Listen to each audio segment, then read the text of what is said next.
नमस्कार, मैं हुमायूं सिंह और आप देख रहे हैं next 9 news. BSP supremo Mayawati ने गुरुवार लोकसभा की बची 2 सीटों पर कुशीनगर से शुभ नारायण चौहान और देवरिया से संदेश यादव को मैदान में उतार दिया है। लेकिन उसके बाद अब कहीं ना कहीं मायावती जिस तरीके से पूरा समीकरण बनाते हुए नजर आ रही हैं, वहीं अब बसपा के अब सभी 80 सीटों के लिए उम्मीदवारों की घोषणा हो चुकी है और लोकसभा सीट बरेली के उम्मीदवार का पर्चा खारिज होने के बाद बसपा के कुल 79 उम्मीदवार अब बचे हुए हैं। इनमें से ओबीसी 23 और मुस्लिम 20 और सवर्ण की अगर बात करें तो 18 और वहीं अनुसूचित जाति 17 व सिख के 1 है। आपको बताएं, बसपा प्रदेश में इस बार अपने दम पर अकेले लोकसभा का चुनाव लड़ रही है।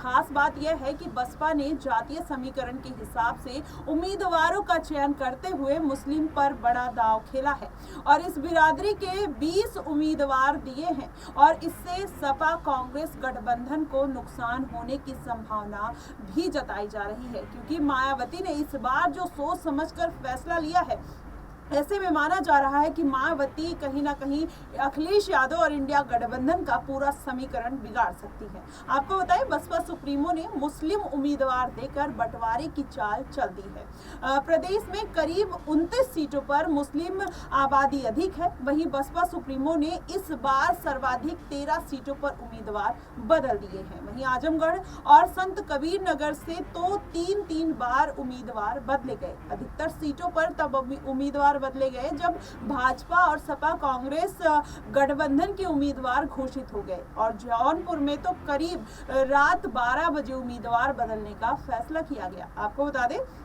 यहाँ पहले धनंजय सिंह की पत्नी श्रीकला को टिकट दिया गया था, फिर बाद में बदलकर मौजूदा सांसद श्याम सिंह यादव पर दांव लगा दिया गया। वहीं आपको ये भी बता दें कि स्वामी प्रसाद मौर्य पहले अटकलें आ रही थी कि वो मायावती की पार्टी में शामिल हो सकते हैं, लेकिन स्वामी प्रसाद मौर्य ने शुक्रवार को कुशीनगर से नामांकन कर दिया और इस दौरान मीडिया से वो सामने आए और स्वामी प्रसाद मौर्य ने मायावती और अखिलेश यादव पर जमकर हमला बोल दिया और ये पूरा समीकरण अचानक से कैसे बदल गया ये नहीं समझ में आया। लेकिन आपको बता दें, उन्होंने फिर कहा कि स्वामी प्रसाद मौर्य ने कहा कि अखिलेश यादव जी का जो समाजवाद है वह केवल सफाई परिवार में सिमट गया है और स्वामी प्रसाद मौर्य ने प्रेस कॉन्फ्रेंस में कहा कि अखिलेश यादव जी का जो समाजवाद है वह केवल सफाई परिवार में सिमट गया है। पूरे प्रदेश में केवल 5 यादव लड़ रहे हैं और 5 यादव जो है वो सफाई परिवार से हैं।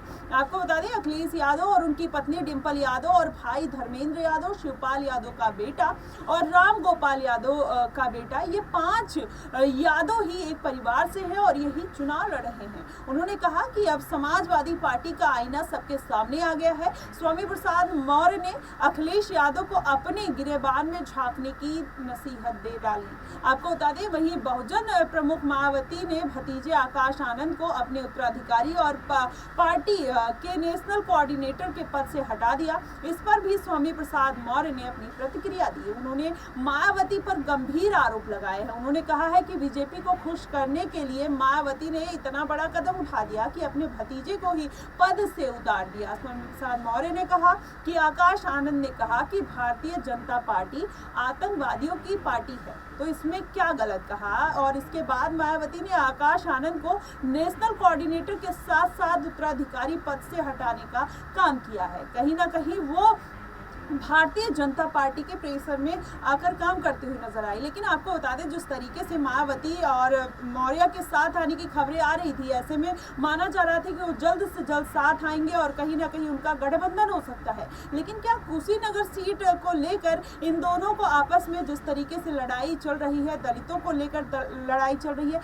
क्या ये दोनों फिर आपस में आ पाएंगे या फिर अगर आपस में आते हैं तो किस तरीके से इंडिया गठबंधन हो चाहे भाजपा हो, उनका समीकरण बिगाड़ सकते हैं। वैसे भी देखना होगा कि स्वामी प्रसाद मौर्य और मायावती फिर से हाथ मिलाएंगे या नहीं, क्योंकि कुशीनगर सीट जिस तरीके से पेच फंसाते हुए नजर आ रही है, ऐसे में माना जा रहा है कि कुछ बड़ा खेला जरूर हो सकता है। फिलहाल आपकी इस पे क्या प्रतिक्रिया बनेगी, आप हमें कमेंट बॉक्स में जरूर बताएगा। फिलहाल के लिए बस इतना ही।